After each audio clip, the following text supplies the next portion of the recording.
అందరికీ నమస్కారం. సాధారణంగా మనందరిలో ఒక అభిప్రాయం చాలా దృఢంగా ఉంది.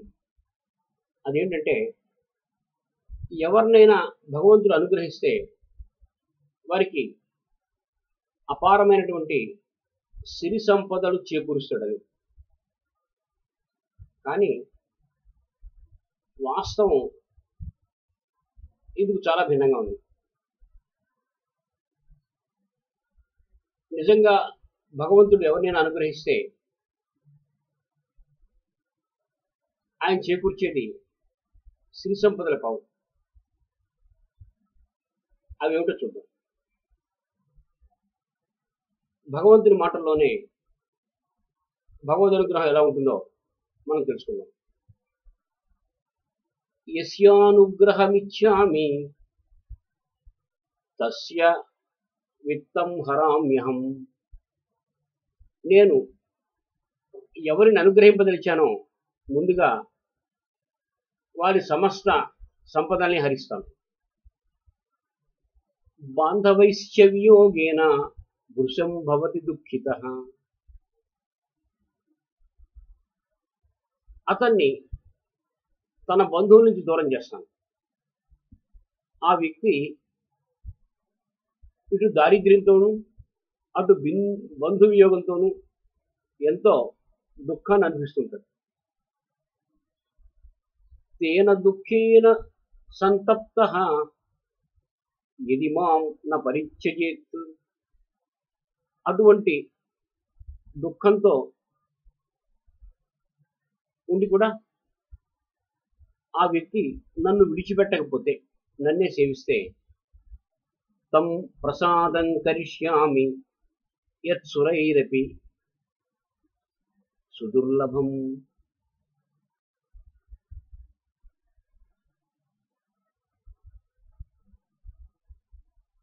అప్పుడు వాళ్ళకి నేను నా అనుగ్రహాన్ని చూపిస్తాను. నేను చూపించే అనుగ్రహం దేవతలకు కూడా కొంత శక్యంగా ఉంది.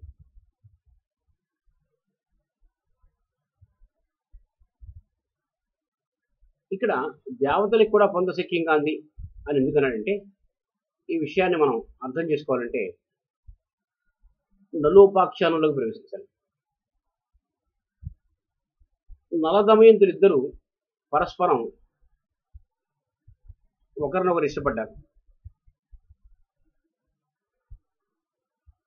దమయంతి తండ్రి అయినటువంటి భీముడు దమయంతికి స్వయంవరం ప్రకటించాడు.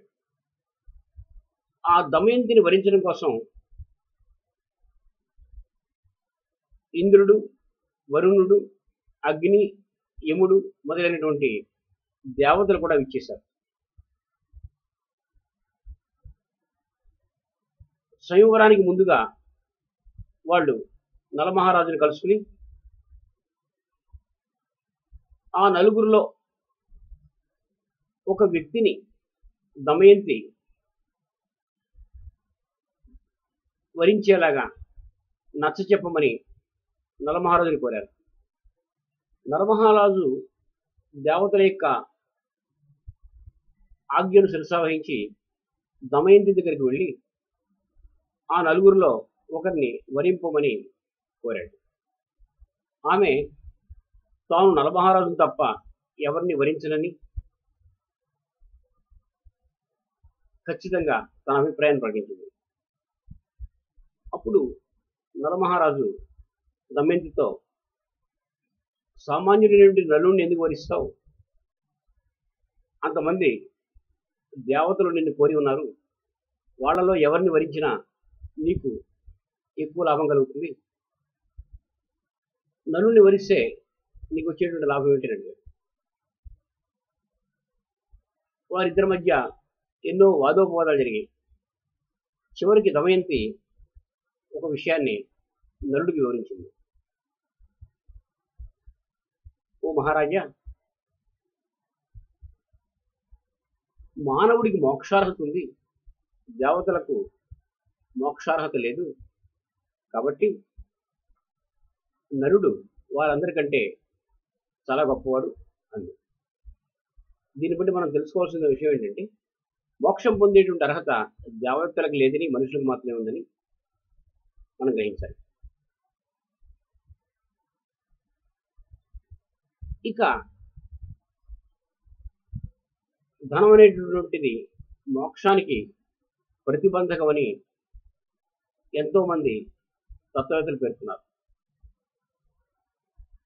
జీసస్ క్రైస్ట్ కూడా అప్పుడప్పుడు ఇలా అంటూ ఉండేవారు, it is easier for a Camel to go through the I of the needle than for a rich man to enter the Kingdom of God.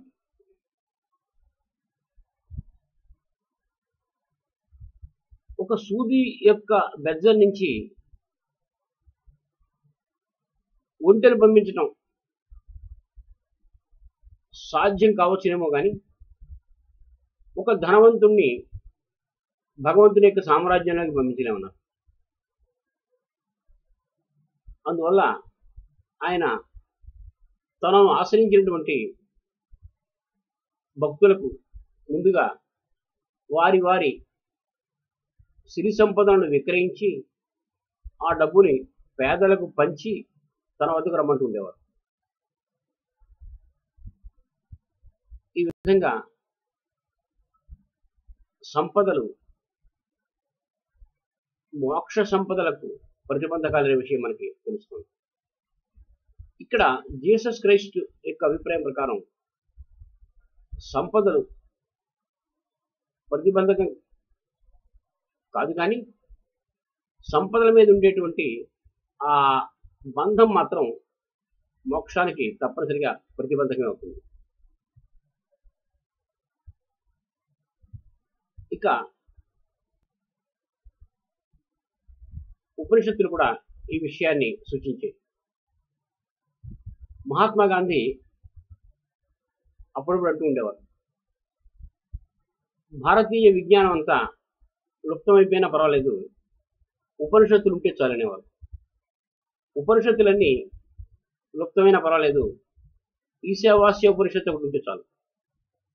అలాగే ఈశావాస్యోపనిషత్తు అన్ని మంత్రాలు పోయినా పర్వాలేదు, మొదటి మంత్రం ఉంటే చాలనేవారు. అలాగే మొదటి మంత్రం అంతా లుప్తమైన పర్వాలేదు, ఆ మొదటి లైన్ చాలనేవారు.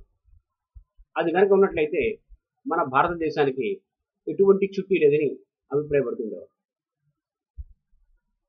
ఆ మొదటి మంత్రం ఏంటంటే ఈశావాస్యమిదగుం సర్వం యత్కించిత్ జగత్యాం జగత్ తేన శక్తేన భుంజీత మాగ్రధ కసిసుద్ధనం. ఈ ప్రపంచం అంతా భగవంతుని చేత నిండి ఉన్నది. ఈ చరాచరాత్మకమైన జగత్తంతా భగవత్ స్వరూపమే. అందువల్ల నీకు కావలసినటువంటి సుఖాన్ని అనుభవించి మిగిలింది ఇతరులకు పంచు. నీవు ఇతరుల యొక్క ధనాన్ని ఎట్టి పరిస్థితుల్లోనూ ఆశించు అని ఈ మంత్రం యొక్క తాత్పర్యం.